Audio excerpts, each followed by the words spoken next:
നമസ്കാരം. Raf talks ഫുട്ബോളിലേക്ക് ഏവർക്കും സ്വാഗതം. ഈ സീസണിൽ കിലിയൻ എംബപ്പെ കൂടി വന്നതോടെ റയൽ മാഡ്രിഡ് കൂടുതൽ താരസമ്പന്നമാവുകയായിരുന്നു. നിരവധി സൂപ്പർ താരങ്ങളാണ് ഇപ്പോൾ റയലിൽ ഉള്ളത്. എന്നാൽ അതിനനുസരിച്ചുള്ള ഒരു പ്രകടനം പുറത്തെടുക്കാൻ അവർക്ക് കഴിഞ്ഞിട്ടില്ല എന്നുള്ളത് ഒരു വസ്തുതയാണ്. ഈ സീസണിൽ ഇതിനോടകം തന്നെ 3 സമനിലകളും ഒരു തോൽവിയും റയലിന് ഏറ്റുവാങ്ങേണ്ടി വന്നിട്ടുണ്ട്. ആരാധകർക്ക് പൂർണ്ണ സംതൃപ്തി നൽകുന്ന ഒരു പ്രകടനം ഇതുവരെ പുറത്തെടുക്കാൻ ഈയൊരു നിരക്ക് കഴിഞ്ഞിട്ടില്ല. കഴിഞ്ഞ സീസണിൽ ഗംഭീര പ്രകടനം പുറത്തെടുത്ത ഇംഗ്ലീഷ് സൂപ്പർ താരമാണ് ജൂഡ് ബെല്ലിംഗ്ഹാം. എന്നാൽ ഈ സീസണിൽ അതുപോലെയുള്ള ഒരു പ്രകടനം അദ്ദേഹത്തിൽ നിന്നും വന്നിട്ടില്ല. എംബപ്പെ വന്നതുകൊണ്ട് തന്നെ ബെല്ലിംഗ്ഹാമിന് കൂടുതൽ പിറകിലേക്ക് ഇപ്പോൾ ഇറങ്ങി കളിക്കേണ്ടി വരുന്നുണ്ട്.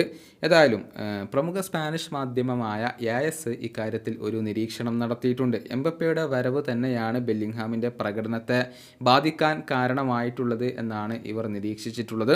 അവരുടെ വാക്കുകൾ ഇങ്ങനെയാണ്: ബെല്ലിംഗ്ഹാമിൻ്റെ പ്രകടനം മോശമായി എന്നുള്ളത് വളരെ പ്രകടമായ ഒരു കാര്യമാണ്. ഇതുവരെ ഗോളുകൾ ഒന്നും നേടാൻ അദ്ദേഹത്തിന് കഴിഞ്ഞിട്ടില്ല. 2 അസിസ്റ്റുകൾ മാത്രമാണ് ഉള്ളത്. 7 മത്സരങ്ങൾ അദ്ദേഹം കളിച്ചു കഴിഞ്ഞു. കഴിഞ്ഞ സീസണിൽ 7 മത്സരങ്ങൾ പൂർത്തിയായപ്പോൾ 6 ഗോളുകൾ നേടാൻ ബെല്ലിംഗ്ഹാമിന് കഴിഞ്ഞിരുന്നു. പക്ഷേ ഇത് വെച്ചുകൊണ്ട് നമുക്ക് താരതമ്യം ചെയ്യാൻ സാധിക്കില്ല. കാരണം എംബപ്പെ വന്നതുകൊണ്ട് തന്നെ ബെല്ലിംഗ്ഹാമിൻ്റെ ആ ഒരു റോൾ വ്യത്യസ്തമാണ്. പക്ഷേ ഒരു മിഡ്ഫീൽഡർ എന്ന നിലയിൽ ബെല്ലിംഗ്ഹാം ഇനിയും തൻ്റെ ആ ഒരു ബെസ്റ്റ് വേർഷൻ കണ്ടെത്തേണ്ടതുണ്ട്. ഇതാണ് സ്പാനിഷ് മാധ്യമം പറഞ്ഞിട്ടുള്ളത്. കഴിഞ്ഞ സീസണിൽ ഒരു പ്രോപ്പർ നമ്പർ 9 സ്ട്രൈക്കർ റയലിന് ഇല്ലായിരുന്നു. അതുകൊണ്ട് തന്നെ കൂടുതൽ ഫ്രീഡം അറ്റാക്കിങ്ങിൽ ബെല്ലിംഗ്ഹാമിന് ലഭിച്ചിരുന്നു എന്നതാണ് വസ്തുത. എന്നാൽ എംബപ്പെ വന്നതുകൊണ്ട് ആ ഒരു ഫ്രീഡം ഇപ്പോൾ നഷ്ടമായിട്ടുണ്ട്. എന്നിരുന്നാൽ പോലും മധ്യനിരയിൽ മികച്ച പ്രകടനം പുറത്തെടുക്കാൻ ഈ താരത്തിന് ഇപ്പോൾ സാധിക്കുന്നുണ്ട്.